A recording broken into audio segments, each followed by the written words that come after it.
até queria antecipar os negócios, porque a galera tá pedindo, mas o meu diretor falou, segura, dá uma segurada. E vamos falar do Flamengo primeiro, porque dá tempo do Facincani receber mais informações também e depois entregar tudo de bandeja pro nosso telenauta. Agora vamos almoçar agora. O PF chegou, já chegou a marmita lá? Já é grande. Olha lá, temos o jogo do Flamengo na tela, a estreia do Flamengo no Brasileirão no Maracanã, né? Já que fez o primeiro jogo fora de casa. E muita gente esperava que o Flamengo fosse voltar a vencer, reencontrar a vitória, os 3 pontos. Ele veio participar do programa aqui, ele veio cumprir tabela. Pô, fala aí, meu. Fala desse jogo aí, Cauê. Vale destacar primeiro o Paquetá, né? Enfim, o Paquetá foi uma contratação aí multimilionária do Flamengo e, por enquanto, não tá mostrando porque veio. Além dos passes errados no jogo, a gente fica claro, assim, o gol do Inter foi justamente nas costas do Paquetá. O erro dele no meio-campo, né, foi justamente um contra-ataque no contra-ataque. O Inter recuperou a bola, saiu jogando, o Paquetá recuperou parcialmente, já devolveu ali no pé do Carboneiro, que achou um passe pro Borré e acabou abrindo o placar. Então o Paquetá, nesses 2 jogos que participou, não mostrou serviço, né, tanto no jogo contra o Corinthians, né, que justamente perdeu um gol inacreditável na final da Supercopa, e agora sendo responsável pelo gol do Internacional, e deu sorte o Flamengo, né, porque era, na minha opinião, era pro Inter sair vitorioso da partida ainda, né, teve mérito ali, veio com uma proposta de jogo, conseguiu jogar, e a equipe do Flamengo teve a sorte de arrumar um pênalti ali, o Bernabé foi muito mal na marcação, né. Pra variar. Pra variar, né, cavando um pênalti ali em cima do Varela, o Rascaeta converteu, então foi um jogo que, na minha opinião, o Flamengo merecia ter perdido, e mais uma vez o Paquetá não mostrando o serviço, e não sei até que ponto a torcida do Flamengo vai se preocupar com isso, porque querendo ou não, é um ídolo da torcida do Flamengo, mas já foram 2 jogos importantes com erros importantes, né? Vale destacar isso também do Paquetá. Bom, você tem um improviso muito bom, viu? Repita o seu nome e onde você narra. Cauê Melo, meu nome é Cauê Melo, eu sou narrador da 2 Litros TV no YouTube. Melo. Cauê Melo, Family name do maior jornalista do mundo. Por que 2 litros Calma, TV? gente, eu estou tentando. Pelo menos, deixa eu dar uma faladinha de 10 segundos, pelo menos. Melo me lembra o maior jornalista do Brasil, Fernando Luiz Vieira de Melo. Um homem genial, que inclusive... Nossa, ele que inventou prestação de serviço que todo mundo hoje faz. Ô, Caipira, você quer falar do Pelé? Você tem que prestar serviço. Esse cara nunca está no céu e nunca vai ser esquecido. Eu queria mandar um abraço também pro meu amigo lá da Costa do Marfim, o Balança Saco.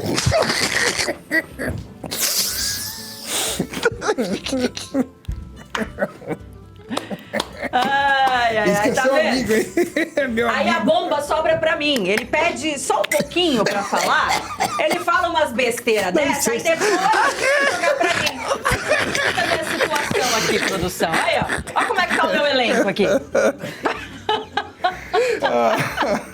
Olha aí, saiu do ar. Olha que você causou, Milton Neves. E agora? E nem ele que tá medicando. Como é que segue o programa aqui? Como é que é o nome dele? O juiz sumiu. Como é que é o nome dele, Milton? Como é que é o nome dele? Balança Saco. Quando mandam uns nomes assim pra você mandar uns abraços, tá? Você tem que cuidar, você tem que ler direitinho. Porque às vezes quando aparece umas coisas dessa, uma Elma Maria, uns negócios assim que é mas tudo. no mundo árabe tem esse tipo de coisa, coincidência. Balança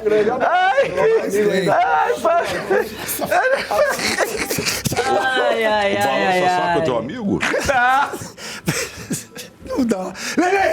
Nenê, faça alguma coisa, Letícia Agora a gente tá falando do Flamengo Internacional. O Milton pediu uma vez pra falar, falou, tá aí. Mas a gente continuará falando de Flamengo e Internacional.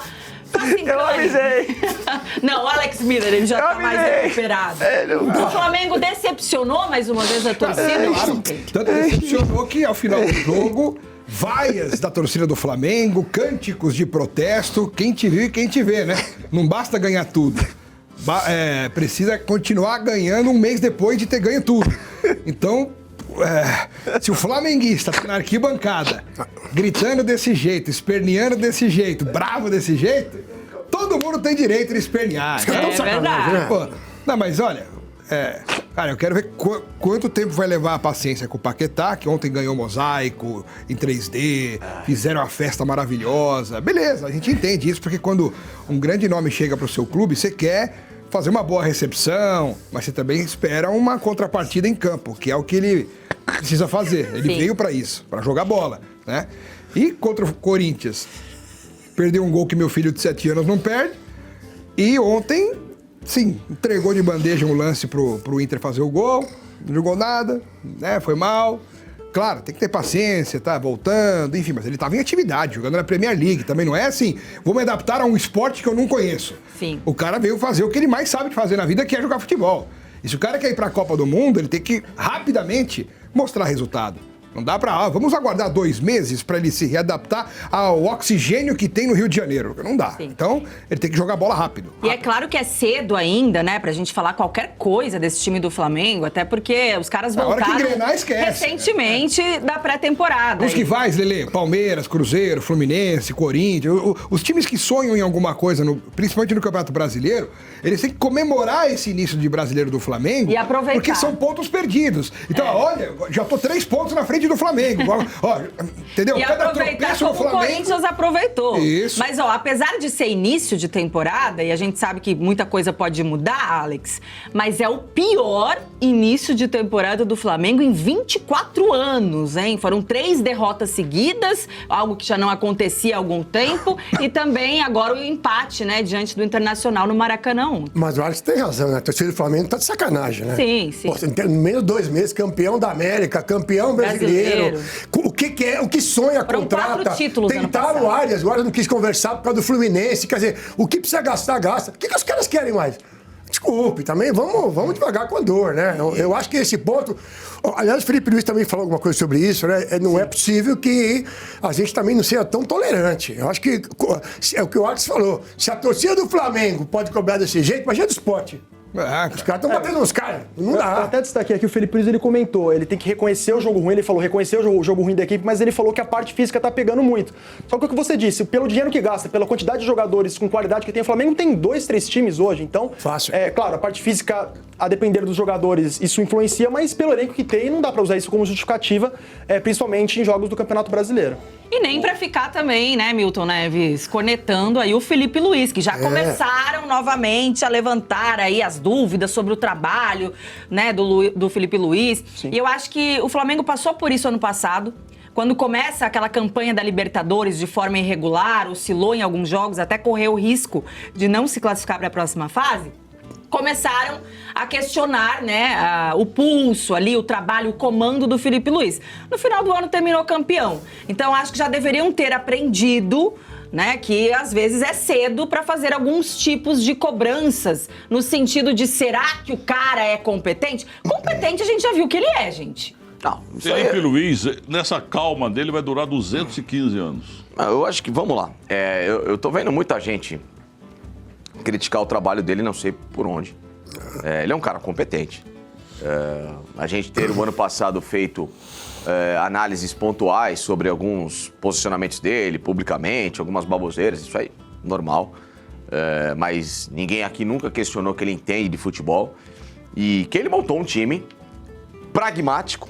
E o fato de ser pragmático não quer dizer que seja incompetente. Pelo contrário, times pragmáticos são times vencedores. A palavra pragmático ela é mal utilizada no futebol. Ela pegou uma pecha de negatividade que ela não é. Por exemplo, a Alemanha sempre jogou um futebol pragmático. O trabalho do Tite na seleção brasileira, para mim, é o maior exemplo de futebol pragmático. É isso, mas com a diferença que a Alemanha, perdão, com todo o seu pragmatismo, é tetracampeã do mundo, né?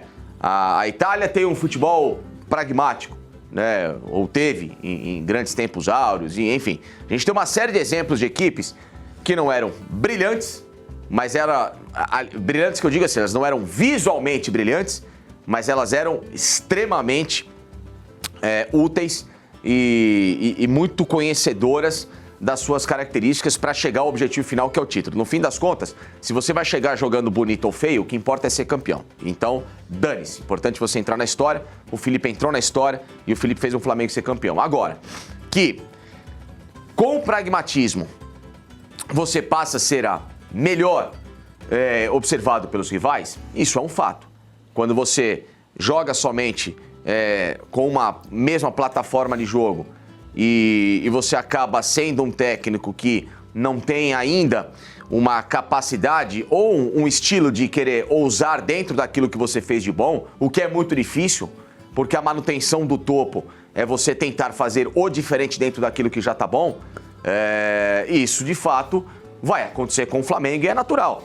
Todo time que vira alvo, que se torna o alvo, ele vai ser analisado por todo mundo, vai ser estudado. E o Flamengo tá assim. O Flamengo é uma equipe que, além do ritmo de jogo estar mais lento por causa do começo do ano, já se sabe que se você subir as linhas e travar o Jorginho, o Arrascaeta, por exemplo, o Flamengo é um time que fica menos confortável para desenvolver o jogo dele.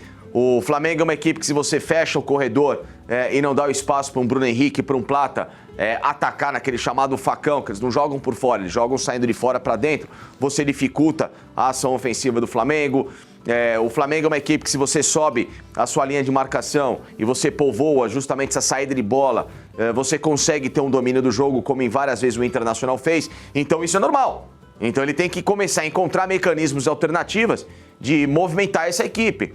Os laterais do Flamengo são laterais que não têm uma gama ofensiva de eles quebrarem essa linha de marcação, saindo mais pro jogo. São caras mais seguros, o Varela, o Alexandro, enfim. Então, o Flamengo é um time que vai passar por esse processo agora. E, lógico, o começo do ano não tá sendo ideal, a zaga tá muito mal. O Léo Ortiz aí que vai tomar um drible, que pra mim é um zagueiro de Copa do Mundo e é um zagueiro de seleção, ele falhou não só nesse lance pra mim, né? Já tinha falhado contra o Corinthians. E isso que eu ia citar, no jogo contra o Corinthians ele foi muito mal. Muito mal. No jogo contra o São Paulo, ele foi muito mal. Então, o terceiro jogo em sequência, que o Léo Ortiz não voltou bem.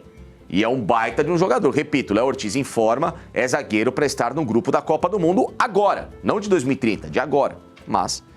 E falando da parte ofensiva, como você comentou, o Flamengo ele tem tido muita dificuldade, é até complicado falar isso, né? Mas o Flamengo tem tido muita dificuldade no último terço contra equipes que entram no jogo bem postadas, né? Que era justamente a proposta do Inter, né? Entrar bem postado, jogar ali sem a bola, e o Inter conseguiu fazer isso muito bem. O Flamengo teve muita dificuldade na criação, o Flamengo chegou muito pelas beiradas com o Cebolinha batendo pra fora, o Cebolinha teve 4 finalizações pra fora durante o jogo, então foi uma fuga que o Flamengo teve, mas que não gerou perigo pro gol do Internacional. Então, querendo ou não, uma equipe além de ser pragmática, a questão ofensiva tem tido muita dificuldade contra equipes bem postadas, e o Inter justamente veio com uma proposta e conseguiu executar ela muito bem, poderia inclusive ter saído com a vitória, mas...